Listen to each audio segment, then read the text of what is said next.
ketika pertanyaannya tidak sesuai dengan suratnya, ya kita harus menyatakan keberatan. Yang kedua adalah lucu, dalam undangan itu tidak ada juga siapa terlapornya. Padahal kan sudah disebut-sebut di mana-mana, sudah ember tuh ya.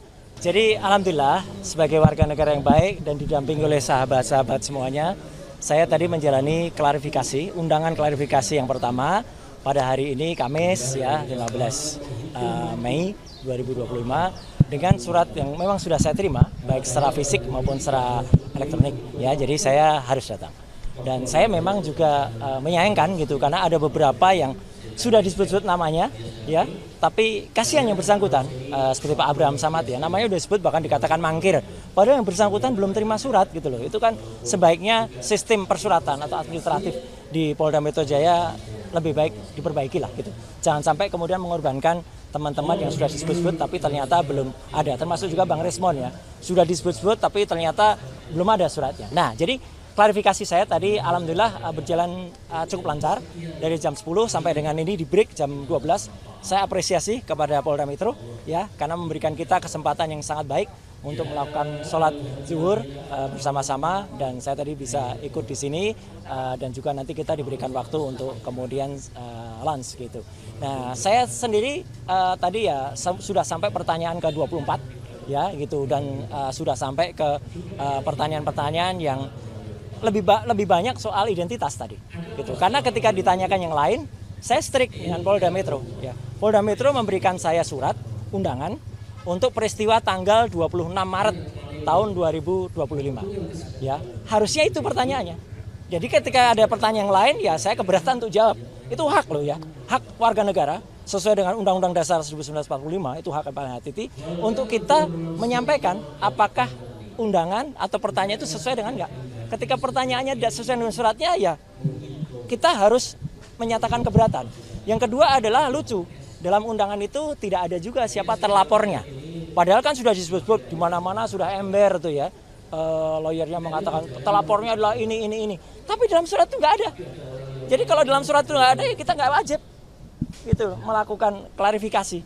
Pelapornya ada Joko Widodo ya. Pasal-pasalnya banyak banget gitu ditulis. Tapi terlapornya nggak ada. Nah terlapor ini penting ya teman-teman. Jangan asal mau kemudian diambil keterangan kalau ternyata terlapornya itu saudara kita sampai dengan 3 tahap. Kita nggak wajib memberikan karena bisa jadi kita nanti nggak diakui keterangan kita karena itu saudara. Apalagi yang terlapor itu misalnya kita sendiri ya. Jadi kita nggak usah ngasih jawaban karena kita berhak untuk diam, berhak untuk tidak memberikan keterangan kalau memang itu tidak tertulis. Jadi terlapornya tidak ada.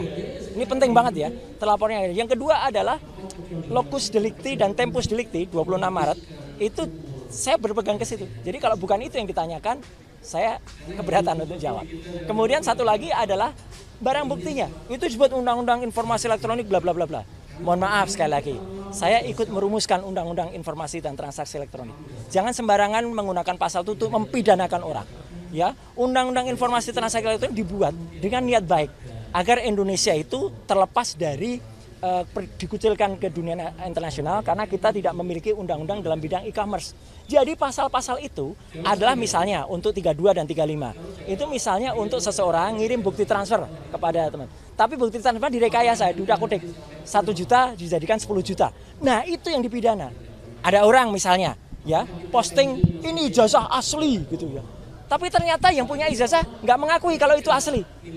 Ya, kader partai itu. Ya, dia yang harusnya bisa kena itu.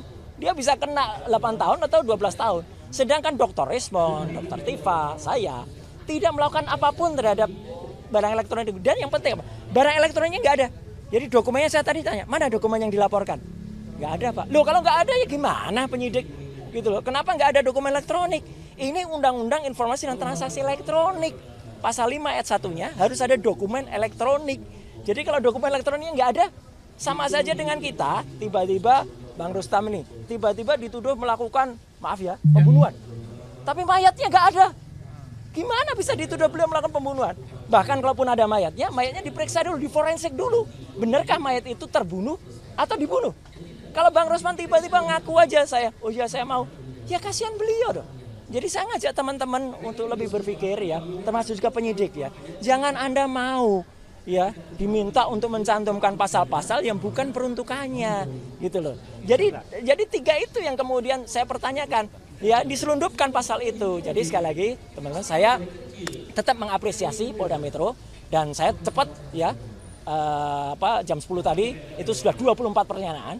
Ya kalau rata-rata pada sampai 40-70 ya insya Allah nggak sampai sore ya atau nggak sampai malam lah. Mungkin sore nggak apa-apa lah kami ngobrol-ngobrol sambil ngasih kuliah kan nggak apa-apa. Gitu. Jadi kita ngasih kuliah tentang undang-undang ITE tadi di dalam itu. Ini naskah akademiknya gini. Ini harusnya pasal ini digunakan. Oh siap bang. Itu. Jadi itu yang benar, jangan asal mau kita dipaksa.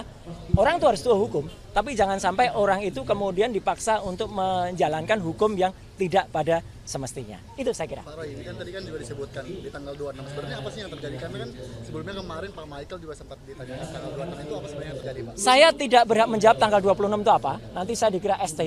Yang jelas tanggal 26 itu saya sedang melaksanakan buka bersama ya di rumah makan Oma apa gitu ya. Itu kegiatan saya.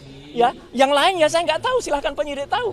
Yang jelas saya tanggal 26 itu kita lagi buka bersama dengan komunitas otomotif saya. Itu di rumah makan di daerah Kemang. Silahkan diperiksa di situ. Kalau ada CCTV saya cek di situ. Tapi perkara apa yang terjadi, silahkan ditanyakan ke yang lain yang tahu. Saya keberatan untuk menjebak teman-teman yang lain. Nggak boleh juga kita. Kita tuh di situ diajak jujur tapi juga harus cerdas. Jangan kita jujur tapi malah nyeret-nyeret yang lain. Gitu loh. Ya, jadi saya juga ajak jujur kepolisian. Ya, kalau pelapornya ada, terlapornya nggak ada, gimana ini laporan? Bisa, gitu ya.